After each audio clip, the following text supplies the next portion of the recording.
सांगितले नोट एका वहीवर उतरून घेणं हा नाही आहे. तर विज्ञान कक्ष जेव्हा आपण निर्माण करतो तर त्यावेळेचं वातावरण पण तसं असायला पाहिजे. लॅब म्हटली तर लॅबमध्ये विद्यार्थी आतमध्ये जातो तर लॅब कोट घालून जातो. म्हणून हे 20 मीटर कापड आणलेलं आहे. या 20 मीटरचे तुम्ही 12 ते 14 मुलं छोटी आहेत, 14 लॅब कोट त्यांना शिवायचे. त्यावेळी आम्ही ते सांगितलं होतं की पालक पण मागच्या मीटिंगमध्ये होते. वर्षाला 20 रुपये तुम्हाला द्यायचे मुलांसाठी. ज्यांना कोणाला द्यायचे अडचण असेल त्याने गुरुजींकडे सांगा, त्यांचे पैसे आम्ही वर्षाला फक्त 20 भरायचे.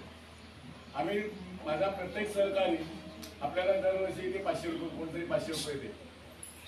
शिक्षकाने 200 रुपये दरवर्षी द्यायचे. आणि हा सर्व निधी शाळेच्या रेकॉर्डमध्ये ठेवायचा नाही आहे. मग त्या तात्काळ गावात शिलाशी आपण टेलर असेल तर त्याला साहित्य द्या, त्याच्याकडून ॲप्रेन्स शिवून घ्या. एखादं केमिकल संपलं की त्याचा प्रयोग बंद करू नका, ते कुठे आणा चालू ठेवा आणि मुलांना ते हाताळायला द्या. प्रथम त्यांना रसायनाचे त्याचे धोके सांगा, ते काचेचं सामान आहे कसं वापरायचं ते सांगा. फक्त रसायन वाया गेलं मुलाकडून किंवा एखादं उपकरण फुटलं तर कृपा करून मुलांना बोलू नका, पालकांना बोलू नका, त्यांच्यावरून काही घेऊ नका.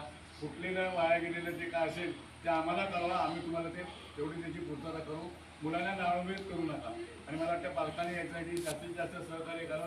तिथे जे पालक उपस्थित झालेले आहेत तर तुमच्या इथे महिला बऱ्याचशा मला फार प्रभावित झालो. आणि हा गोड समारंभ जो निर्माण आपण केलेला आहे त्यासाठी मंडळातर्फे ज्या मुलांना एक गोड जेवण द्या, त्यासाठी 1000 रुपये याला मुलांसाठी देत आहे. आणि महिलांमध्ये जानेवारीमध्ये तुमचं अजून नक्कीच होत असेल. आम्हाला त्या अजूनसाठी तुम्हाला पण मंडळातर्फे 1000 रुपये त्या पण जोडीने नियम घ्या. या सर आम्ही 8 मार्चला मोठा कार्यक्रम करतो. कधी करा जरूर.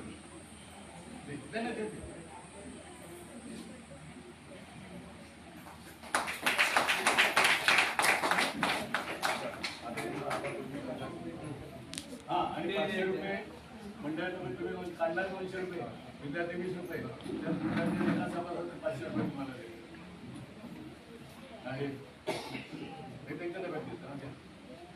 हे कापड चांगलं आहे, व्यवस्थितपणे